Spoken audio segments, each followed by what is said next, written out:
Hi everyone, welcome back. Today I'm going to be doing a review of the Tarte Coral Crush Limited Edition palette. The palette looks like this. If you've watched my perfect palette tag, you know how much I really enjoyed the Aqualillies palette that they released over the spring and summer, which I absolutely just adored. So in this video I'm going to review the newest limited edition palette, the Coral Crush, and I'm going to do a very small comparison at the end, comparing it to this.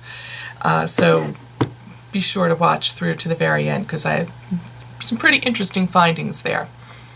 So let's start off with the packaging. It's, you know, the same shape and size as the Aqualillies palette, which I really like this packaging a lot. It's compact, it's thin, it's not overdone. So much of what Tarte does is just overpackaged in my opinion, so I like the sleeker look that they come up with. And then the inside has a great mirror, nice big mirror, and 6 shadows, a blush, a bronzer, and a highlighter. So this is really a full face palette.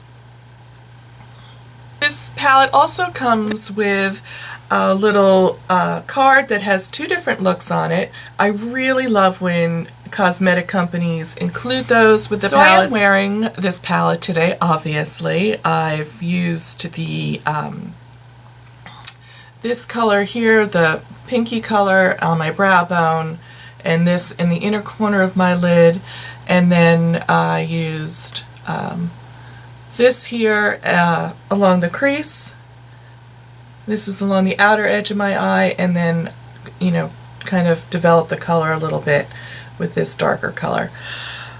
I think that this really has the potential to make an awesome smoky eye, and this is smoky-ish eye look, but I think I could wear this to work and get away with it and not look too overdone. I really love this color, this purple color, with this darker brown color.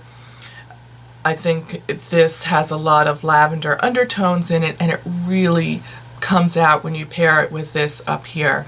And this, I'm in love with this color. This grayish taupey color is just phenomenal. So one of my biggest disconnects with this palette is the name, Coral Crush. Yeah, I don't see any coral there, do you? No. I would have assumed that this would be a little bit more corally. It's very pink, as you can see from here. It's a very pink color. So I don't understand the name there. Maybe I don't get it. Here's a close-up of the front of the palette.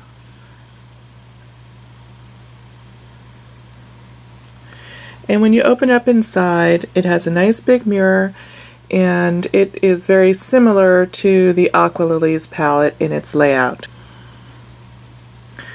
So here are some swatches of the colors. This is the highlighter and bronzer, and the cheek color here in the middle.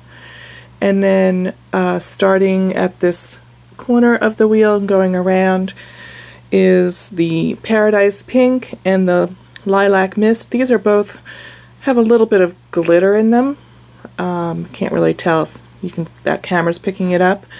Then the next color is this Golden Gateway, which is like a shimmery color, shimmery beige.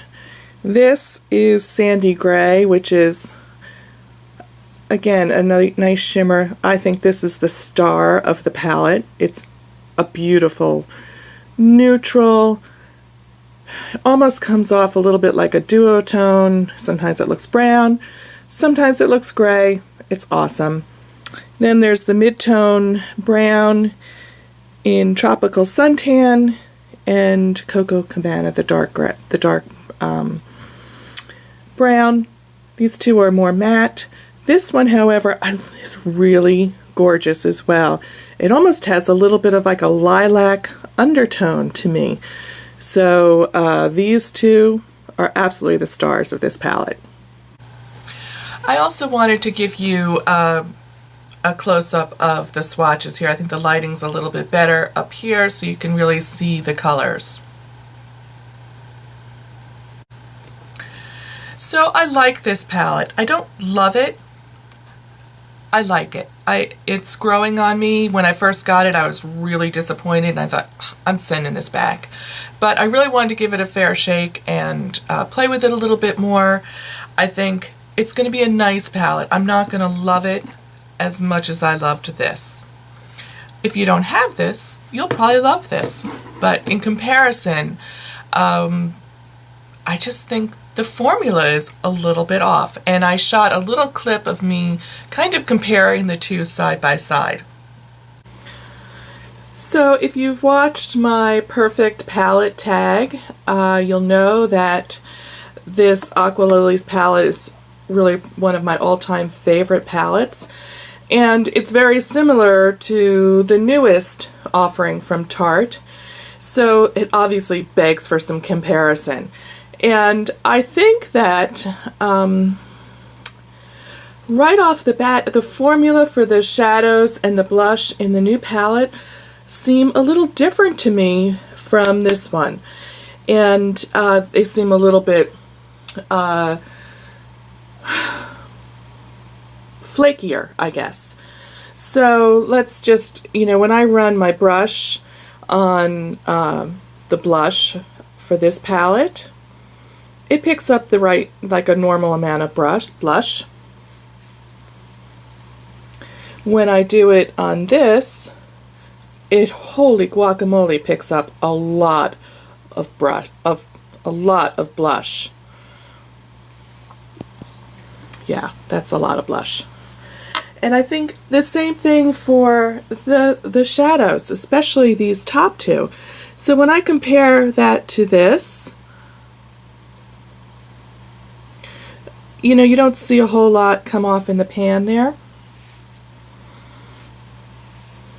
But when I do that here, look at all that crumbling. I don't know if you can see that.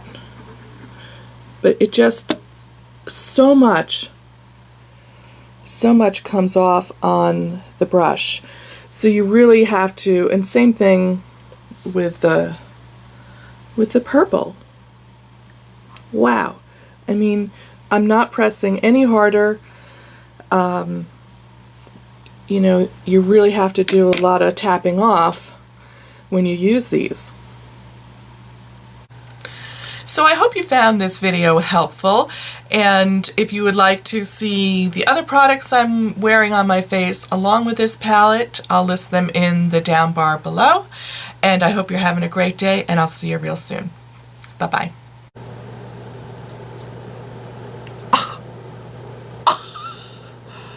Okay, whole thing of mascara in my hair.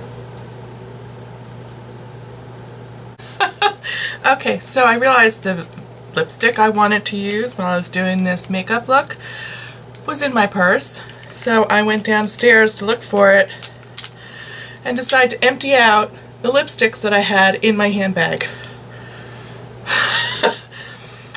Okay, I'm a little crazy. 9 lipsticks.